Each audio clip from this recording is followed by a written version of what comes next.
નમસ્કાર વિદ્યાર્થી મિત્રો, આપણે ગયા લેક્ચરમાં નિર્દેશ ફ્રેમ વિશે આપણે ચર્ચા કરી હતી, જે આપણો અગત્યનો ટોપિક કે અવલોકનકાર જે સ્થળેથી અને જે પરિસ્થિતિમાં રહે અવલોકન કરે તે સ્થળ અને એ પરિસ્થિતિને નિર્દેશ ફ્રેમ કહેવામાં આવે છે. તો એમાં આપણે ઉદાહરણો એવા આપેલા હતા કે આપણા ક્લાસરૂમમાં આપણી બાજુમાં બેઠેલ વિદ્યાર્થી આપણને કેવો દેખાય છે? તો આપણે એમ કહીએ કે સ્થિર દેખાય છે. આપણે બેઠા છીએ, એ પણ બેઠો છે, તો આપણી સાપેક્ષે આપણી બાજુમાં બેઠેલો વિદ્યાર્થી સ્ટુડન્ટ એ સ્થિર છે. પણ આપણે સૂર્ય ઉપરથી ધારો કે આપણી બાજુમાં બેઠેલા વિદ્યાર્થીને જોઈ શકતા હોય તો એ સ્ટુડન્ટ આપણને કેવો દેખાય? ગતિમાન. શા માટે આપને ગતિમાન દેખાય છે? કારણ કે પૃથ્વી પોતે જ ગતિ કરે છે એટલા માટે. તો અહીંની સાપેક્ષે આપણી બાજુમાં બેઠેલ વિદ્યાર્થી સ્થિર છે, જ્યારે સૂર્યની સાપેક્ષે આપણી બાજુમાં બેઠેલ વિદ્યાર્થી ગતિમાન છે. તો એ ગતિ એ સાપેક્ષ થયું, એટલે કે કયા સ્થળેથી આપણે અવલોકન કરીએ છીએ તે ગતિની વાત રહી. એટલા માટે ગયા લેક્ચરમાં આપણે વાત થઈ કે અવલોકનકાર જે સ્થળેથી અને જે પરિસ્થિતિમાં અવલોકન કરે તેને નિર્દેશ ફ્રેમ, જેને આપણે રેફરન્સ ફ્રેમ કહેવું હોય તો કહી શકાય. તો આવી નિર્દેશ ફ્રેમ આપણે સરળતા ખાતર ક્યાં લઈ લઈએ છીએ? ઉગમ બિંદુ પર. એટલે થોડું મેથેમેટિક્સ અહીંયા ઇન્વોલ્વ કરીએ છીએ સરળતા ખાતર. એટલે કે ભાઈ સૂર્યની સાપેક્ષે કે પછી આની સાપેક્ષે, કોની સાપેક્ષે, એવી કોઈ જરૂર ન પડે. એટલે આપણે કોમનલી એક મેથડ તૈયાર કરી છે અહીંયા કે સરળતા ખાતર આપણે યામાક્ષના ઉગમ બિંદુ પર જ સંદર્ભ એટલે કે નિર્દેશ ફ્રેમ લઈ લેવામાં આવશે. એટલે આના સંદર્ભે બધી ચર્ચા થશે. તો હવે ત્યાર પછી આપણે આગળ વધીએ છીએ. આજના લેક્ચરમાં આપણે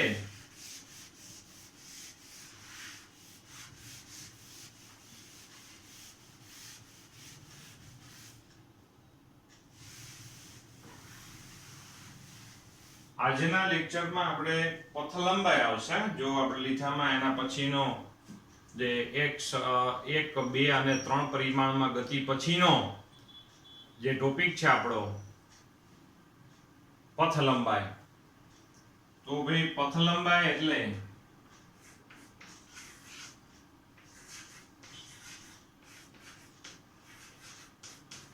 પથ લંબાઈ બહુ સામાન્ય વાત છે કે કોઈ પદાર્થે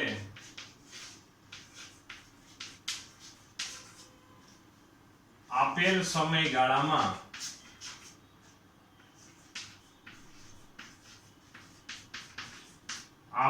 સમયગાળામાં કાપેલ અંતરને પથ લંબાઈ કહેવામાં આવે છે.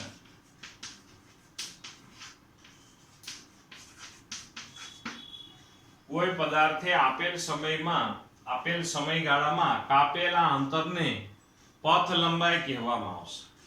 પથ લંબાઈ એટલે કોઈ મોટી વસ્તુ નહીં. શોર્ટકટમાં યાદ રાખવું હોય તો એમાં થાય કાપેલું અંતર. બહુ સિમ્પલ વાત.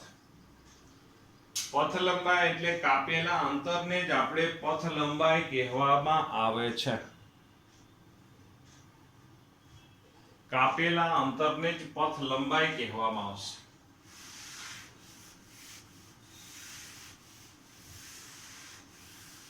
ત્યાર પછી આપણે આગળ આવશે. હવે એના પછી આવશે આપણે જોવું જોઈએ એના પછીનો ટોપિક આપણો સ્થાન વિશેની વાત આવશે.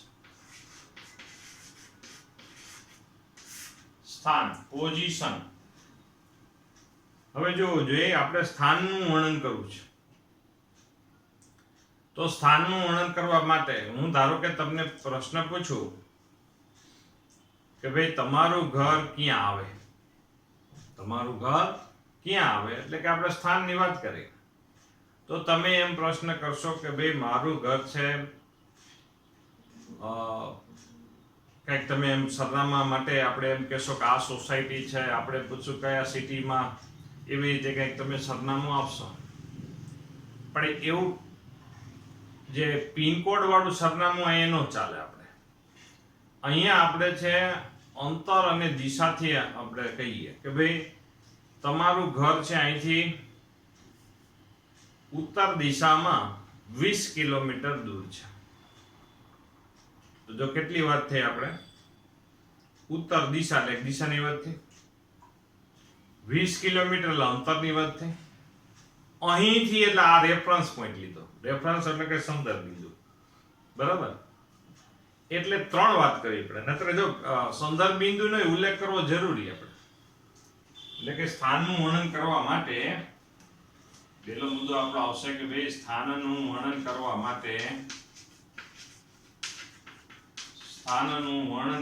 માટે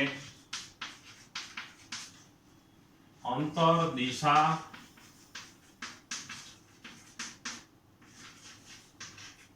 અને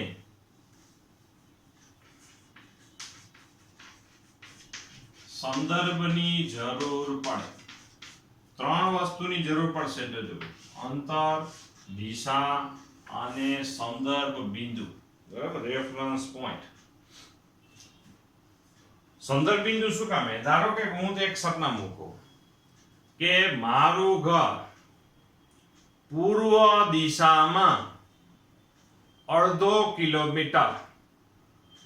તો તમને એમ થાય કે પૂર્વ દિશામાં 1/2 કિલોમીટર તો સાવ નજીક જ કહેવાય, દોડીને ચાલ્યા જાય એના જેવી વાત છે. પણ છેલ્લે હું બોલું વેરાવળના બસ સ્ટેન્ડથી,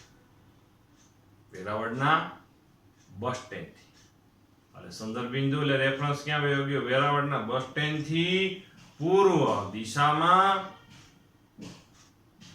1/2 કિલોમીટર. દિશા, અંતર અને સંદર્ભની ચોખવટ થાય પછી જ આપણે સ્થાનનું પૂરેપૂરું વર્ણન થાય. નહીં તો સ્થાનની વાત અધૂરી રહે. બહુ સામાન્ય વાત છે. સ્થાનનું વર્ણન કરવા માટે અંતર, દિશા અને સંદર્ભ. જો સંદર્ભનો ઉલ્લેખ અધૂરો રહી જાય તો ઘણી વખતે સ્થાન છે, એ પોઝિશન છે કોઈ પણ બિંદુની, તે આપણે બરોબર નક્કી ન કરી શકીએ. કોઈ બિંદુ, કોઈ કણની આપણે બરોબર પોઝિશન વિચાર ન કરી શકીએ. સ્થાનનું વર્ણન કરવા માટે અંતર, દિશા અને સંદર્ભની જરૂર પડે. તો અહીંયા હવે આ સંદર્ભ બિંદુ ક્યાં લઈએ છીએ? હમણાં જ આપણે વાત થઈ કે સંદર્ભ બિંદુ સરળતા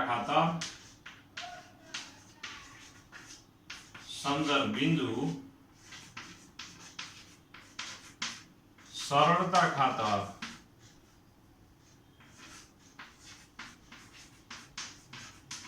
યામાક્ષના ઉદ્ગમ પર લેવામાં આવે છે.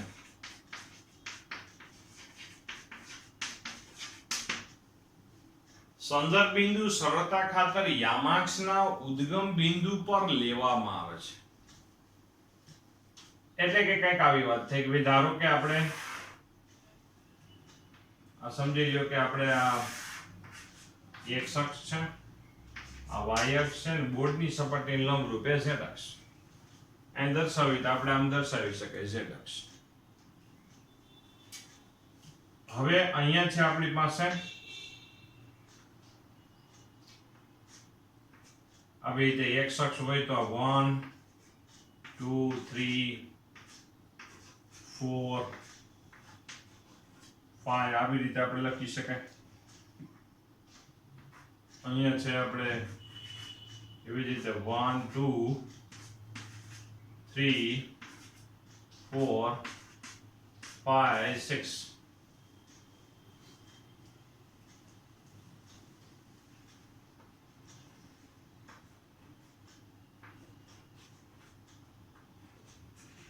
હવે ધારો કે કોઈ કણ અહીંયા છે, જો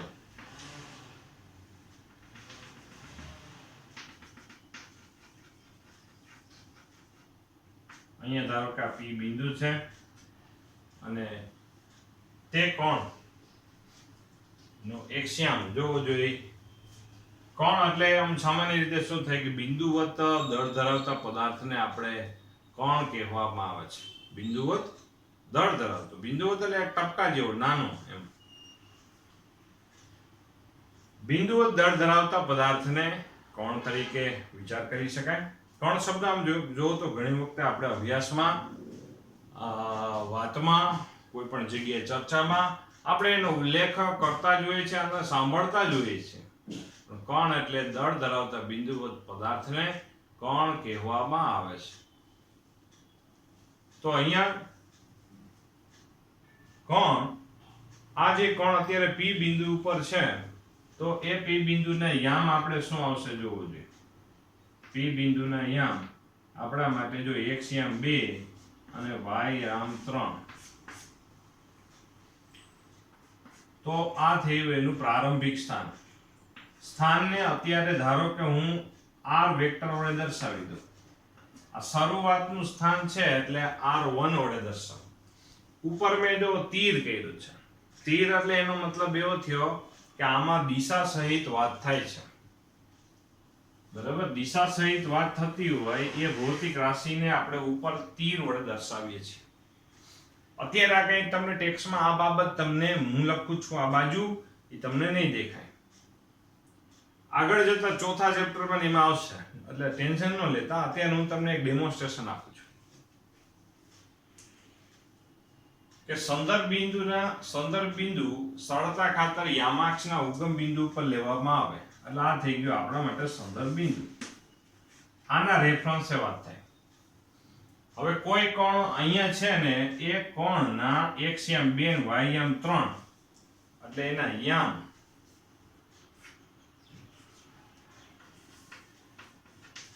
કોણના યામ કેવા હોય હકીકતમાં x યામ y યામ ને z યામ એવું હોય. બરાબર, કોણના યામ એ તે સમયે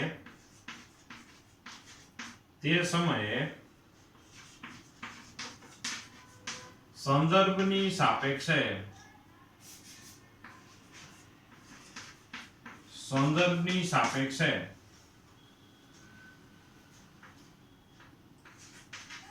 સ્થાન દર્શાવે છે.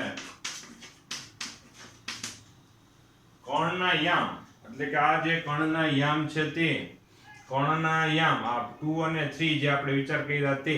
બરાબર, કોણના યામ એ તે સમયે તે કણનું સંદર્ભની સાપેક્ષે સ્થાન દર્શાવે છે. એટલે આ યામ જ હકીકતમાં સ્થાન દર્શાવશે. કેવી રીતે કે ભાઈ x અક્ષ બાજુ 2 એકમ જેટલો દૂર છે પદાર્થ અને y અક્ષ બાજુ 3 એકમ જેટલો દૂર છે. તો આ એના યામ છે એ એના હકીકતમાં કણના યામ એ તે સમયે સંદર્ભની સાપેક્ષે કણનું સ્થાન દર્શાવે છે. સંદર્ભની સાપેક્ષે કણનું સ્થાન દર્શાવે છે.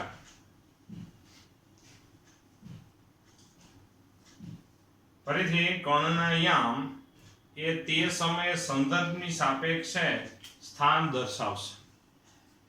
આ યામ એ જ આ કોણના સ્થાન દર્શાવશે.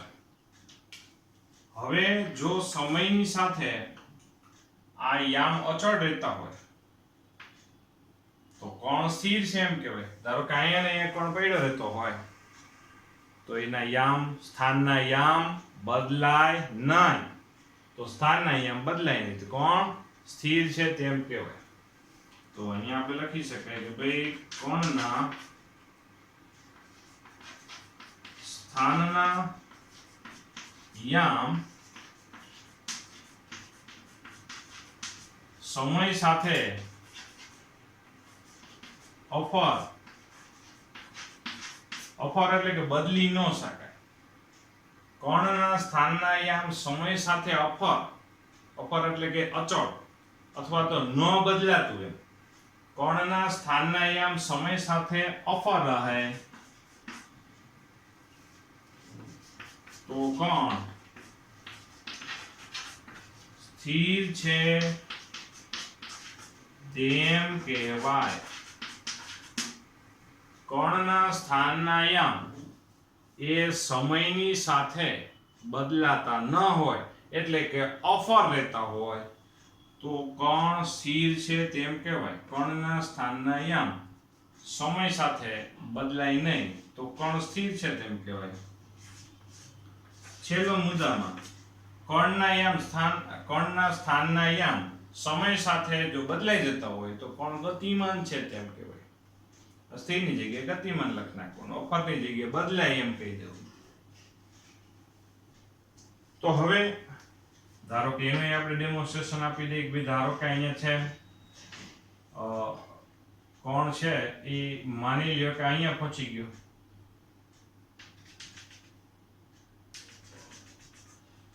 માની લ્યો કે આ ક્યુ બિંદુ ઉપર કોણ આવી ગયો. તો જો ક્યુ બિંદુના સ્થાનના યામ અહીંયા શું જો લખેલું છે આપણે 5 છે, અહીંયા 6 છે. તો કણના સ્થાનના યામ અંતિમ સ્થાન માટે આપણે R2 વેક્ટર વડે દર્શાવી દઈએ. તો એના x યામ કેટલો છે 5 અને y યામ કેટલો થાય 6. હવે કોઈ એમ કહે કે ભાઈ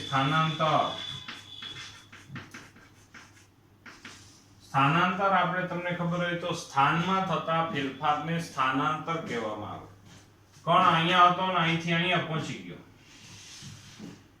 કણ અહીંયા હતો અને અહીંથી અહીંયા પહોંચી ગયો. જો તો આટલું એને શું કર્યું કહેવાય? સ્થાનાંતર કર્યું એમ કહેવાય. તો સ્થાનાંતર માટે આપણે શું કરવું પડે? અંતિમ સ્થાન માઈનસ પ્રારંભિક સ્થાન એવું લેવું પડે. તો અંતિમ સ્થાન માઈનસ પ્રારંભિક સ્થાન. અંતિમ સ્થાનમાંથી પ્રારંભિક સ્થાન આપણે બાદ કરવામાં આવે તો આપણને સ્થાનાંતર પ્રાપ્ત થાય.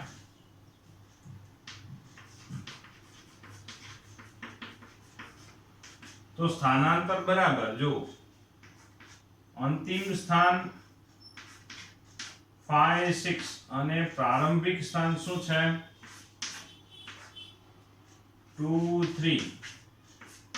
તો હવે તમારી પાસે ગણિતનું અંતર સૂત્રનું એક સૂત્ર થઈ ગયું. જો તો એમાં આ જોવો જોઈએ, આ 5 માંથી 2 જશે એટલે કેટલા આવશે 3 અને 6 માંથી 3 જાય તો અહીંયા આવશે 3. આનો મતલબ શું થયો? આ 3 3 નો મતલબ એવો થયો કે પદાર્થ x અક્ષ ઉપર 3 એકમ જેટલું સ્થાનાંતર કર્યું. જો 2 ઉપર હતો અને 5 ઉપર વયો ગયો એમ એવું થયું. અને y અક્ષ ઉપર એ 3 એકમ જેટલું સ્થાનાંતરિત થઈ ગયું. માની લો કે આ કોણ હોય એક બલ્બ અહીંયા ફિટ કર્યો હોય સમજો, તો પદાર્થ આમથી આમ જતો હોય ને તો એ બલ્બનો પડછાયો નીચે પડતો હોય. એક બલ્બ અહીંયા ફિટ કરો તો આ બલ્બનો પડછાયો અહીંયા પડે. તો પદાર્થ જ્યારે આમથી આમ જતો હોય તો આ બલ્બને કારણે નીચેનો પડછાયો અહીંથી અહીંયા પહોંચે, અને પદાર્થ જ્યારે અહીંથી અહીંયા પહોંચશે તો આ બલ્બને કારણે આ પડછાયો અહીંથી અહીંયા પહોંચશે. આ પડછાયા કાપેલું અંતર છે 3. આ પડછાયા કાપેલું અંતર છે 3. તો એનો મતલબ એવો થયો કે આ x અક્ષ બાજુ 3 એકમ જેટલું સ્થાનાંતર થયું એમ કહેવાય ને y અક્ષ બાજુ 3 એકમ જેટલું સ્થાનાંતર થયું એમ કહેવાય. તો આંતરસૂત્રનો આપણે ગણિતમાં આપણે જે તમે જોતા તે અંતરસૂત્રનો ઉપયોગ કરીને આપણે સ્થાનાંતરની વાત કરી. અંતિમ સ્થાન માઈનસ પ્રારંભિક સ્થાનને સ્થાનાંતર કહેવામાં આવશે. આટલી બાબત જે મેં લખી છે અત્યારે તમને ત્રીજા ચેપ્ટરમાં નહીં દેખાય. આ મેં 2 પરિમાણનો ઉપયોગ કરીને વાત કરી. આ તો ધોરણ 10 ના અંતરસૂત્રનો ઉપયોગ કેવી રીતે કરી શકાય સ્થાનાંતરમાં એક ડેમોન્સ્ટ્રેશન મેં આપ્યો, જેથી સ્થાન અને સ્થાનાંતર બે તમારે ક્લિયર થઈ જાય. તો અહીંયા છે આપણા માટે અંતિમ સ્થાન માઈનસ પ્રારંભિક સ્થાનને સ્થાનાંતર કહેવામાં આવે છે. આગામી જે ટોપિક છે એમાં સ્થાનાંતર પર આધારિત ટોપિક આપણે ભણવાના છે. આ તો મેં તમને ખાલી એક ડેમોન્સ્ટ્રેશન સ્થાનાંતરનો આપ્યો છે. આજે આપણે છે લેસનમાં આ બે ટોપિક જ કરવાના થશે, પથ લંબાઈ અને સ્થાન. હોમવર્ક માટે આ બે જ વસ્તુ આપણે લખવાની થઈ, પથ લંબાઈ અને સ્થાન. ફરીથી કહી દઉં, હોમવર્ક માટે આ બે વસ્તુ થઈ. આ વસ્તુ તમે નોંધ સ્વરૂપે લખી રખાય કે મટીરિયલમાં કે કોઈ લિખામાં. આગળ જતા તમને આ કામ આવશે, એ 100% વાત છે. બરાબર? આ તો અત્યારથી થોડું થોડું આપણે પ્રેક્ટિસ કરતા જઈએ તો આગળ જતા આપણે એકદમ ક્લિયર થઈ જાય એટલા માટે. બરાબર? તો આ બધા મુદ્દાઓ છે, સ્થાનના છે, આ પથ લંબાઈ અને સ્થાન. ફરીથી કહી દઉં, આ બે જ ટોપિક આપણે હોમવર્કમાં કરવાના થાય છે. બરાબર? તો અહીંયા સુધી આપણી ચર્ચા રાખીએ છીએ. પથ લંબાઈ અને સ્થાન પછી આવતા લેક્ચરમાં આપણે સ્થાનાંતર પર આધારિત આપણે ચર્ચા કરવાના છીએ, જેમાં એક પરિમાણમાં માટે સ્થાનાંતરની આપણે ચર્ચા કરશું. અહીંયા સુધી રાખીએ.